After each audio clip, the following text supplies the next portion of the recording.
আমি মোহাম্মদ তাকিবুল ইসলাম।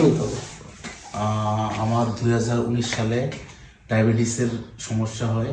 এই ডায়াবেটিসের সমস্যার কারণে প্রথমে আমার পায়ের নিচে একটু ঘা হয়। ঘা হওয়ার পর আমি বিভিন্ন জায়গায় চিকিৎসা করাই।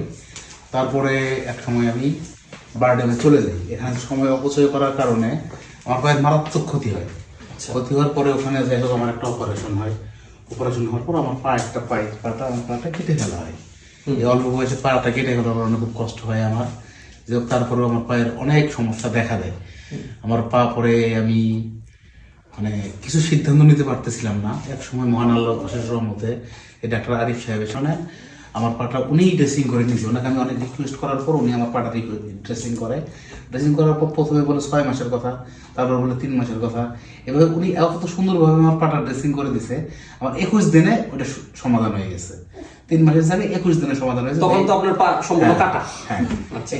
ইনি ডাক্তার আরিফ ভাইয়া আমার পায়ের নিচের অংশটা একদম সুন্দর করে ড্রেসিং করে সুন্দর করে দিছে। উপরে আল্লাহ, তারপরে এই ভাইয়ার প্রতি আমার বিশ্বাস ছিল এবং উনি খুব ভালোভাবে আমার এই কাজটা করে দিছে। করে দেওয়ার পর আমার সেকেন্ড অপারেশন হয়। সেকেন্ড অপারেশন অর্থাৎ মুখটা লাগাই দেয়, যে চামড়াটা বাইরে নিচে থেকে আমরা আবার এখান থেকে লাগাই দিই, উপরে লাগাই দেয়। লাগাই দেওয়ার পর আমি কিছুদিন থাকার পর আমি আর্টিফিশিয়াল পা লাগাই। আমার আর্টিফিশিয়াল পা হচ্ছে এটা। এই আর্টিফিশিয়াল পা দিয়ে আমি সুন্দরভাবে চলাফেরা করি এবং আমি বাইকও চালাই। যেহেতু চালানো উচিত না, আমি বাইকও চালাই। আলহামদুলিল্লাহ। মানে একটা পা যে নাই ওইটা বোঝা বুঝতে পারে না। যখন আমি হাঁটি হয়তো মানুষ মনে করে পায়ে খেয়ে আঘাত পেয়েছে।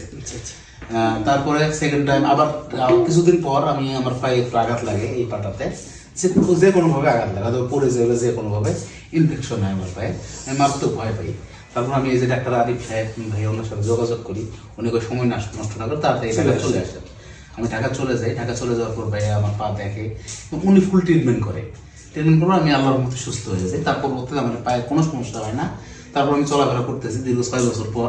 আবার এই পাড়া একটু আমি অযত্ন বলতে বিভিন্ন ব্যস্ততার কারণে আমি দেখতে পারি নাই, পরিষ্কার করতে পারি নাই। পাটাতে আমার আবার সমস্যা হয়। একটা আন্ডারস্ট্যান্ডিং রাখতে চাই যে ভাইয়ের সাথে কথা বলার পর ভাই আমাকে বললো যে আমি তো জামালগঞ্জে পেশেন্ট দেখি, জামালপুরে। এটার অ্যাড্রেস হচ্ছে বেলতলা বাস স্ট্যান্ড, দেওয়ানগঞ্জ, জামালপুর। হ্যাঁ, আমি এখানে তারপর ভাই আমাকে এখানে আসতে বললো। আমি আসলাম। আসার পর আমার পাটা দেখলো উনি। দেখে পাটা যা করা দরকার, যেভাবে করা দরকার, একদিনে অপারেশন করে দিল এবং আমি এখন মোটামুটি সুস্থ। আমি আল্লাহ যদি সহি সালামত রাখে আমি কালকে বাড়ি যেতে বলবো। ভাই আমাকে বাড়ি যেতে বলছে। আর আপনারা যদি এরকম কোনো ডায়াবেটিক রোগী থাকেন, আপনাদের যদি পায়ের কোনো সমস্যা থাকে, পায়ের নিচে যদি ঘাড় মতো হয়, বা আমরা গ্রাম্য ভাষায় বলি ওটা কি মনে হয় বলে করা যদি পড়ে, আপনারা একাই কোনো কিছু না করে ডাক্তারের পরামর্শ নেবেন এবং আমার এই ডাক্তার সাহেবের কাছে আসবেন। ইনশাল্লাহ আপনারা সুস্থ হবেন। আমি মনে প্রাণে দোয়া করি এই ডাক্তার ভাইকে আল্লাহ দীর্ঘজীবী করুক, ভালো করুক। এবং আমি বলতেছি আমার নিজ থেকে, আমি সর্বোত্তম সেবাটাই ভাইয়ের কাছ থেকে পেয়েছি। আপনারা আসেন, এই হসপিটালে আসেন, চিকিৎসা নেন। আমি বলতেছি আপনারা সর্বোত্তম সেবা পাবেন এবং সবথেকে ভালো সেবা পাবেন এবং আপনারা সন্তুষ্ট থাকবেন এবং আল্লাহ আমরা চেষ্টা করি রোগীর যতটুকু সেবা না দিলেই না। হ্যাঁ, ঠিক আছে। এই হসপিটালে আমরা যে আছি আমরা একদম ফ্রেন্ডলি আছি। উনি যে একজন ডাক্তার, এত বড় ভাবে ডাক্তার, আমাদের সাথে কিন্তু একদম ফ্রেন্ডলি ভাবে মিশতেছে, একদম কথাবার্তা বলতেছে একসাথে। আমরা মনেই করবেন না, মনে করেন আমাদের পরিবারের লোক। এর থেকে বড় শান্তি আর কিছু। অনেকের তো কমপ্লেইন থাকে ডাক্তারের সাথে কথা বলা যায় না। আরেকটা কথা, এই ডাক্তার সাহেব কাউকে কোনো সময় কোনো দিক দিয়ে মোটিভেশন যেগুলো আছে খারাপ মোটিভেশন দেয় না। সবসময় যত খারাপ থাকে উনি বলে পজিটিভ দিকটাই বলে ইনশাল্লাহ সুস্থ হবেন, ভালো হবেন। আর এটাই হচ্ছে সবচেয়ে বড় কথা রোগীর জন্য। এটা দিয়ে আমাদের হেঁটে দেখাতে পারবে? হ্যাঁ, অবশ্যই দেখান দেখি।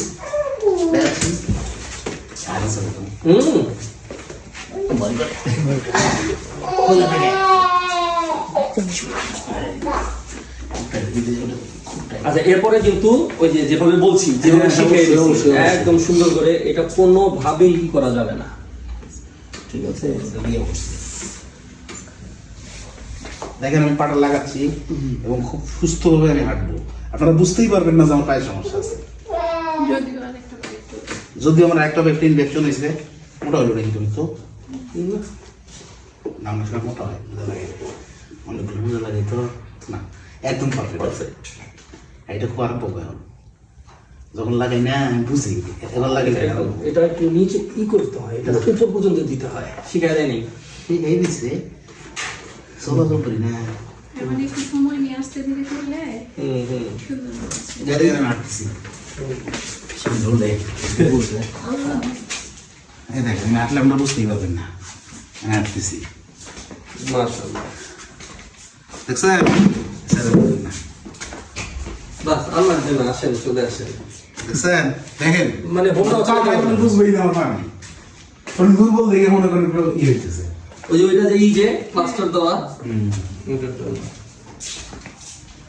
আমি বাইক চালাই এখন বাইক চালায় আমাদের জন্য নিয়ে আসে পড়েন রংপুরে থেকে বছরে নিয়ে যাবেন সেকেন্ড বাইক নিয়ে বললাম তো আল্লাহ যদি আমার সুস্থ রাখে না। প্রতি 3 মাস পর পর আসবো। রক্তের সুগারটা আসলেই পরীক্ষা করা প্রত্যেকটা রোগীর জন্য জরুরি। ওই এখন এই যে আর কি করতে হবে, যেমন এটা তো এখন নষ্ট হয়ে গেল, তাই না?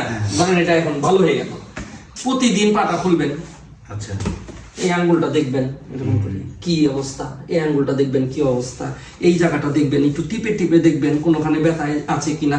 ডায়াবেটিক রোগীর বেশিরভাগ সময় হচ্ছে এই এতটুকু জায়গা ঝিঝি করে, এই এতটুকু জায়গা ঝিঝি করে, আর এই মাংসগুলোতে একটু চাপ দিয়ে দেখবেন কি প্রচন্ড ব্যথা। এই দুইটা জিনিস যে সময় হওয়া শুরু হয়ে গেল তখন বুঝে যাবেন যে পায়ে ভাস্কুলার যে সমস্যাটা, মানে ভাস্কুলাইটিস বলি আমরা, রক্ত চলাচলে ব্যাহত, ওটা শুরু হয়ে গেল। কারণ এখানে রক্ত নেই, চাপ দিবেন ব্যথা করবে। ডায়াবেটিক পেরিফেরাল নিউরোপ্যাথি, ডায়াবেটিক রোগীর পেরিফেরাল নিউরোপ্যাথি হয়ে যায়। হ্যাঁ, আর এই এতটুকু জায়গা ঝিঝি করবে, আঙ্গুলের এই জায়গাগুলো ঝিঝি ঝিঝি ঝিঝি ঝিঝি করবে, ঠিক আছে? ঘন ঘন প্রস্রাব বেড়ে যাবে, ঠিক আছে? না, আপনি তো বয়সটা আপনার, আপনি যখন প্রথম পা হাঁটালেন তখন আপনার বয়স 23 বছর। হ্যাঁ ওই বয়সে আপনি ডায়াবেটিসের কি বুঝলেন? ডায়াবেটিস আপনি তখন গ্লাস করতে পারেন এই ভালো করে। গ্রাসটা তো করছে হচ্ছে কি আপনার 30-35 বছরের পরে মানুষকে গ্রাস করে। যাদের মনে করেন 50-55 বছর হয়ে গেছে, এদের ডায়াবেটিস হয়ে গেছে, তারা তো মনে করেন অর্ধেক শেষ। আস্তে আস্তে কি রেটিনোপ্যাথি হয়ে যাবে, নেফ্রোপ্যাথি হয়ে যাবে, মানে রেটিনোপ্যাথি কি চোখ নষ্ট হয়ে যাবে, নেফ্রোপ্যাথি কিডনি নষ্ট হয়ে যাবে, পেরিফেরাল নিউরোপ্যাথি পা আস্তে আস্তে পচন ধরবে। এই জিনিসগুলো 50-55 বছরের পরে যে শুরু হয়ে যায় ভালোভাবে, ঠিক আছে? আপনার বয়স কম, আলহামদুলিল্লাহ ভালো হয়ে গেছেন, এই পা নিয়ে হাঁটতে পারতেছেন।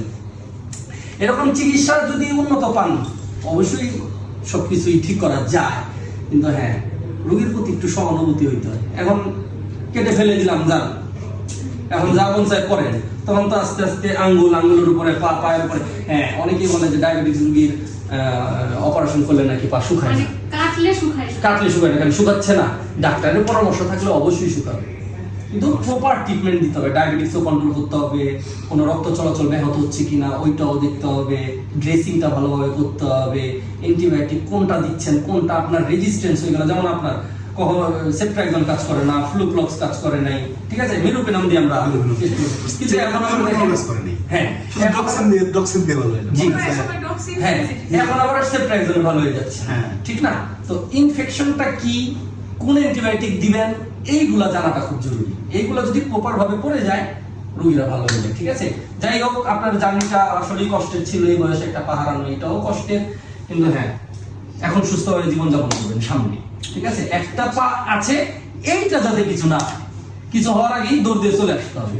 কিছু মানে জাস্ট মনে হচ্ছে যে না আমার কাছে একটু কেমন যেন লাগতেছে, সাথে সাথে চলে আসবেন।